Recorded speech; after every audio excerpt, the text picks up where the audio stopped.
Good morning everyone. तो सबसे पहले मैं अपने मंदिर का दरवाज़ा खोल रही हूँ। मैं यहाँ पर नहा चुकी हूँ और ये एक ऐसी चीज़ है जो आपके रूटीन में होनी चाहिए, जो सुबह सुबह पूजा करने की। जब मैं कानपुर में फैमिली के साथ थी, नॉर्मली लोग इन लॉज के साथ होते हैं तो थोड़े स्ट्रिक्ट होते हैं इस चीज़ों में। स्पेशली यूपी बिहार से जो लोग हैं उनको पता होगा कि नहा के पूजा वूजा करके मंदिर में जाते हैं, पर वहाँ पे ऐसा कुछ नहीं होता है। मेरी अगर तबीयत ख़राब होती है या फिर कुछ भी ऐसा होता है तो मम्मी जी सुबह उठ के पूजा कर लेती हैं और मैं डायरेक्टली इन लोगों के लंच बॉक्स इन सब सारी चीज़ों में लग जाती थी। पर यहाँ पर मेरा एक रूटीन सेट हो पाया, जो कि कहते हैं ना कि जब आप अकेले पढ़ते हो तो चीज़ें ज़्यादा अच्छे से समझ में आती हैं। मम्मी वैसे भी हमेशा कहती थी कि जब अकेले तुम लोग पढ़ोगे तो तुम्हें पता चलेगा। तो सीरियसली मम्मी, हमें पता चल रहा है आपके बिना। तो यहाँ पर मैंने तुलसी जी लगाई हुई है अपनी बालकनी में और मैं उनको भी डेली जल देती हूँ, पूजा करती हूँ और शाम को दिया जलाती हूँ। तुलसी का दिया हमारी दादी कहती थी कि देखना बहुत अच्छा होता है, काफ़ी पॉजिटिव एनर्जी आती है। पर तुलसी का दिया तो वैसे भी देखना चाहिए, अगर किसी के भी यहाँ जल रहा है ना तो देख के ज़रूर प्रणाम करना चाहिए। तो इसलिए मैं डेली उनको दिया जलाती हूँ। मेरे ससुराल में भी मम्मी दी तुलसी जी की पूजा डेली किया करती थी, डेली बेसिस पे होता है हमारे घर में। और उसके बाद में मैं मंदिर का पूजा कर रही हूँ। प्रोफेसर जा चुके हैं कॉलेज, आसविका पीछे सो रही हैं बेड पे। मैंने फ़ैन थोड़ा कम कर दिया तो वो हिल रही हैं बहुत ज़्यादा। और सीरियसली मतलब मैं जब इस चीज़ को रूटीन में लेके आई हूँ ना, जब मैं पूजा कर लेती हूँ सुबह ना, तो काफ़ी अच्छा लगता है। और सबसे अजीब बात पता है क्या है कि जब मैं सुबह सो के उठती हूँ ना तो मैं जल्दी किसी से बात नहीं करती, बहुत चुप रहती हूँ। मुझसे ज़्यादा लोग अगर कोई बात भी करता है ना तो मैं बहुत कम रिप्लाई देती हूँ। पता नहीं क्यों, ऐसा मेरी बचपन से ऐसी आदत है।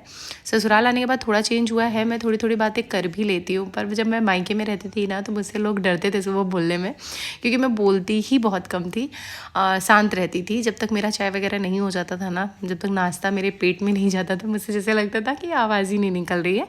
मैं थोड़ा शांत रहना प्रेफर करती हूँ, क्योंकि मुझे पता है, मुझे ऐसा लगता है ना उसी टाइम में मुझे सारी एनर्जी गेन करनी होती है, क्योंकि पूरे दिन तो मेरा मुंह बंद नहीं हो सकता।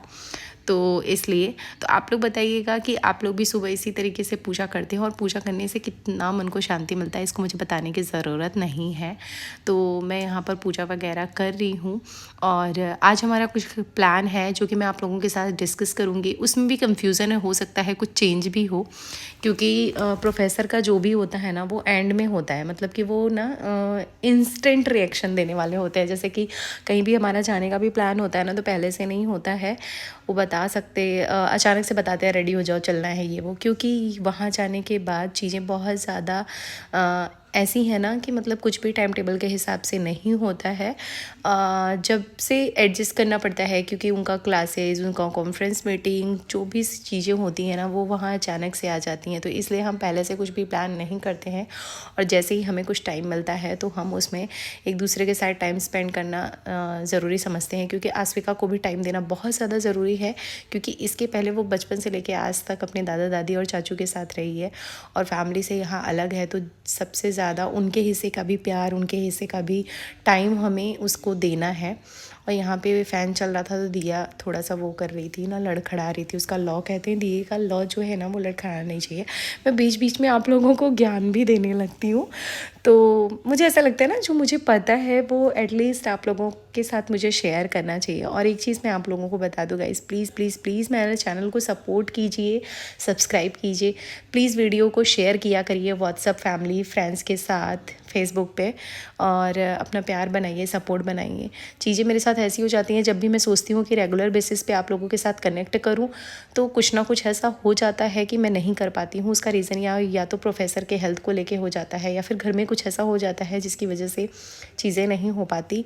बट फिर भी मैं कोशिश अपनी तरफ से करती हूँ कि मैं करूँ। मेरे साथ एक प्रॉब्लम ये भी हो जाती है कि जो भी करना है, जैसे भी करना है, मुझे ही करना है। वन हैंड आर्मी वाला जो हाल है ना वही कुछ है। तो मुझे खुद कैमरामैन भी बनना पड़ता है और खुद यूट्यूबर, तो सारी चीज़ें ये सब मैनेज करने में थोड़ी सी तकलीफ़ होती है। बट मुझे पता है अगर आप लोगों का सपोर्ट और प्यार ऐसा मिलता रहा तो मैं ज़रूर कनेक्ट कर पाऊँगी आप लोगों के साथ। तो चलिए पूजा ख़त्म कर लेते हैं, उसके बाद हम आपसे मिलते हैं। सो पूजा वगैरह ख़त्म करने के बाद जो डेली का मेरा स्किन केयर होता है वो मैं आप लोगों के साथ शेयर कर रही हूँ। यहाँ पर मैं एक्वालॉजी का रेड वाली बॉटल यूज़ कर रही हूँ सनस्क्रीन का, जो कि आजकल मैं डेली में यही बस अप्लाई करती हूँ। नो मॉइस्चराइज़र, नो कुछ भी नहीं, पता नहीं क्यों मुझे ये बहुत ही ज़्यादा अच्छा लग रहा है, तो मैं इसे अच्छी क्वान्टिटी में अपने फेस पर अप्लाई कर लेती हूँ।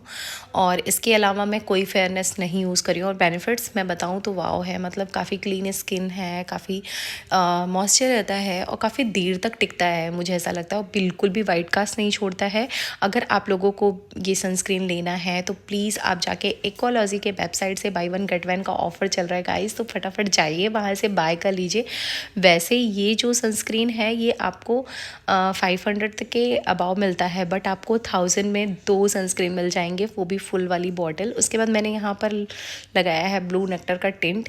एक्चुअली ये टिंट मुझे प्रमोशन के लिए आया था, बट जब मैंने इस ब्रांड को ब्लू नेक्टर को पहली बार यूज़ किया ना, तो मुझे इसके अलावा और कोई टिंट पसंद ही नहीं आया। मुझे लगता है सबसे पहली बात कि ये ऑर्गेनिक है, जो कि हर स्किन टाइप का है। तो किसी को अगर इन स्किन से रिलेटेड कोई प्रॉब्लम होती, कोई इन्फेक्शन होता है, एलर्जी होता है, तो वो भी इस टिंट को यूज़ कर सकते हैं। और मुझे पता है कि जो एक बार इसको यूज़ करेगा ना, उसका तो ये फेवरेट मेरी तरह बनने ही वाला है। तो आप लोग ज़रूर ट्राई कीजिएगा। और उसके बाद मैंने यहाँ पर सिंदूर फिल किया था। आज मैं सिंदूर फिल करना भूल गई थी, क्योंकि फटाफट मंदिर में चली गई। वैसे जब मैं भी हेयर वॉश करती हूँ तो मैं सिंदूर लगा के ही मंदिर में जाती हूँ। तो यहाँ पर हो गया मेरा skin care. Back to my channel lifestyle with Ekta. So guys, कैसे आप लोग? आई होप आप लोग अच्छे होंगे, स्वस्थ होंगे, सुरक्षित होंगे। सो गाइस, स्टार्ट करिए मैं नया व्लॉग। मॉर्निंग का टाइम है और मैंने पूजा वगैरह कर लिया, जैसा कि आपने देखा। अब मैं ब्रेकफास्ट करूँगी। प्रोफेसर सुबह सुबह ही निकल गए ब्रेकफास्ट करके, क्योंकि उनको आज कुछ उनके यहाँ कॉन्फ्रेंस था, तो उसको अटेंड करना था। और मैं चल रही हूँ नाश्ता करने। आस्विका अभी सो रही है। मेरे बेड की हालत देख सकते हैं किस तरीके से ये लड़की सो रही है। मतलब इसका रूटीन यहाँ आके ना काफ़ी चेंज हो गया है, क्योंकि क्या हो रहा है ना कि प्रोफेसर को कुछ ना कुछ मीटिंग से रिलेटेड या फिर क्लास से रिलेटेड कुछ ना कुछ काम होता है, तो वो रात को लेट नाइट तक लैपटॉप पे बैठे होते हैं। और वो ज़रा से भी लाइट उसको मिलती है ना, तो वो सोती नहीं है। तो उसको डेली सोने में 1 बज जा रहे हैं, 1, 1:30, 12:30, ऐसे ही 12। तो इसलिए वो सुबह तक उठती नहीं है। मैं भी सोचती हूँ कि जब तक स्कूल नहीं है तब तक उसको चिल करने दो, बट अभी मैं हो सकता है होली पे घर जाऊँ ना, उसके बाद उसकी रूटीन वहाँ पे थोड़ी सी चेंज होगी ना, देन मैं यहाँ भी आने के बाद चेंज करूँगी। ऑप्शन ही नहीं है चेंज करने का। क्या है कि आने के जैसे ही हम यहाँ वापस आएंगे, उसके नेक्स्ट डे वो चली जाएगी, स्कूल जाने लगेगी। तो फिर और स्कूल जाने के लिए मुझे 7:30 बजे तक बस नीचे आ जाती है, तो मुझे उसको रेडी करना होगा। तो चलिए, मैं बहुत ज़्यादा चपड़ चपड़ कर रही हूँ। और आज मैंने बनाया है पोहा। मैं आपको बनाया पोहा, जिसको मैं अभी गर्म कर रही हूँ। ये पूरा ठंडा हो चुका है, क्योंकि प्रोफेसर को जल्दी जाना था ना, तो इसलिए मैंने फटाफट बनाया था।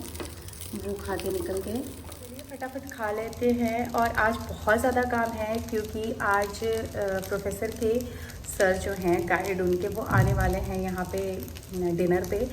तो वो नॉनवेज खाएंगे, तो वो मुझे प्रिपेयर करना है। मैं अपने किचन में नॉनवेज नहीं बनाती हूँ, बट यहाँ पे बगल में रंजना है। रंजना को आप लोग मेरे और कहीं किसी व्लॉग में देखे होंगे, अभी लास्ट शिवरात्रि वाले व्लॉग में भी देखा होगा आपने। तो रंजना कुक करती है अपने किचन में, तो मैं वहाँ पे नॉनवेज प्रिपेयर कर लूँगी और रोटी चावल यहाँ प्रिपेयर करूँगी, और उसके बाद डिनर सर्व कर दूँगी। तो ऐसा ही है कुछ। तो चलिए, जो भी जैसा रूटीन होता है आज का, मैं आप लोगों के साथ शेयर करूँगी। और सबसे स्पेशली बात कि मेरे बगल में जो ट्विंस बच्चे हैं ना, वो आ चुके हैं आंध्रा से वापस। तो आज मैं उन लोगों से भी आप लोगों को मिलवाऊँगी। इतने ज़्यादा शैतानी की क्या बताऊँ, पूरा दिन आजकल उसी में चला जाता है। चलिए, मिलते हैं थोड़ी देर में। ब्रेकफास्ट करते करते एक चीज़ मुझे पता चली गाइस, कि प्रोफेसर का कॉल आया कि आज का जो डिनर का प्लान है वो कैंसिल हो गया है, हम नेक्स्ट डे रखेंगे। सर नहीं आ रहे हैं, सर को कुछ काम आ गया है उनकी मम्मी से रिलेटेड। उनकी मम्मा को कुछ हेल्थ प्रॉब्लम आ गई है, तो शायद उनको हॉस्पिटल जाना पड़े, तो इसलिए वो नहीं आएंगे।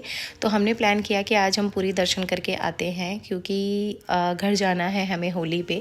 तो सबसे पहले हम दर्शन कर लेंगे तो ज़्यादा अच्छा होगा। और आप लोग कनेक्ट रहिएगा, होली पर बहुत प्यारे प्यारे व्लॉग्स आने वाले हैं, तो इसी तरीके से आप कनेक्ट रहिएगा हमारे साथ। गाइस, वेलकम और welcome back to my channel lifestyle with Ekta. So guys, कैसे हो आप लोग? आई होप आप लोग अच्छे होंगे, स्वस्थ होंगे, सुरक्षित होंगे। So good morning. मैं स्टार्ट करने हूँ नया ब्लॉग। वीडियो पर नए हैं तो प्लीज़ चैनल को जल्दी से सब्सक्राइब कर दीजिए, साथ ही साथ बेल आइकन भी हिट कर दीजिए। तो आज हम जा रहे हैं कहीं, वो अभी मैं नहीं बताऊँगी, आगे आप लोगों को पता चलेगा। तो ब्लॉग में कंटिन्यू बने रहिएगा, कॉमेंट्स करना नहीं भूलिएगा और वीडियो को लाइक करना आप भूल जाते हैं तो प्लीज़ वीडियो को लाइक कर दीजिएगा। तो चलिए फटाफट हम निकलते हैं। कितना अच्छा हुआ है ना।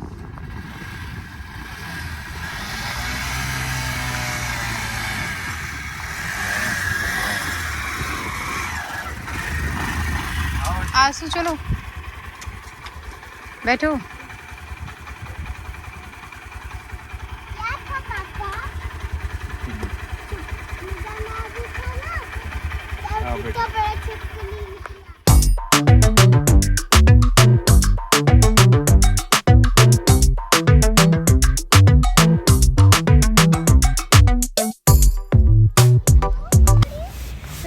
फाइनली हम लोग यहाँ पर रीच कर चुके थे पूरी दर्शन के लिए स्टेशन पे, और हम बाई ट्रेन गए थे क्योंकि वही ईजी था वहाँ से, और बहुत आराम से टिकट्स वगैरह मिल जाती है, सीट्स मिल जाती हैं, और डायरेक्ट पूरी धाम में जाके आपको उतरना होता है। और डायरेक्ट वहाँ से आप कोई भी 20 रुपीज़ पर पर्सन के हिसाब से आप ऑटो रिक्शा या ई रिक्शा जो भी आप कंफर्टेबल हो वो लेके जा सकते हो। डायरेक्ट धाम में वो लोग छोड़ देते हैं।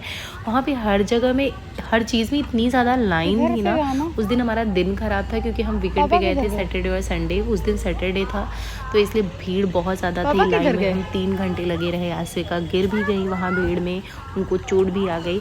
और मोबाइल फ़ोन जो होता है ना वो पहले से ही वो लोग जमा करके अपने पास रख लेते हैं, इसके लिए मैं कुछ भी वीडियो आगे शूट नहीं कर पाई। और वहाँ से जब हम दर्शन करके निकले ना तो शाम के 5 बज गए थे। वहाँ पे फिर प्रसाद वगैरह खाते खवाते मतलब रात के 7:30 बज गए थे। उसके बाद आश्विका सोने लगी, वो इरिटेट होने लगी। पूरे दिन इतनी ज़्यादा थक गई थी कि मैं क्या ही बताऊँ आप लोगों से। तो इसके लिए वो वीडियो कैप्चर फ़ोन जब तक मिलता तब तक वीडियो शूट करना पॉसिबल ही नहीं था। उसके बाद हमने ट्रेन ली और आ गए हम वापस घर। और यहाँ पर आश्विका और प्रोफेसर आ रहे हैं। मैंने सोचा ये इन्फॉर्मेशन आप लोगों को देना ज़रूरी है तो मैं आप लोगों को दे देती हूँ, तो इसलिए मैंने दिया। और एक चीज़ आप बता दूँ मैं आप लोगों को कि अगर आप लोग हमारे चैनल पर नए हो तो प्लीज़ चैनल को सब्सक्राइब कर लीजिएगा, क्योंकि बहुत ज़्यादा प्यारे प्यारे वीडियोज़ आने वाले हैं। अगले जो वीडियोज़ होंगे वो बनारस से होंगे, क्योंकि मैं और प्रोफेसर और आश्विका तीनों निकल रहे हैं होली के लिए घर। एक्चुअली होली के लिए जाने वाले थे पर कुछ ट्रेजिडी हुई। दादाजी जो हमारे थे घर के बुज़ुर्ग वो नहीं रहे, तो कुछ ऐसी भी चीज़ें हो गई। पर कोई नहीं, वो जहाँ भी रहें वो उनकी आत्मा को भगवान शांति दे और उनका आशीर्वाद, प्यार, सपोर्ट, लव हमारे पूरे परिवार पर, हमारे पूरे ख़ानदान पर बना रहे।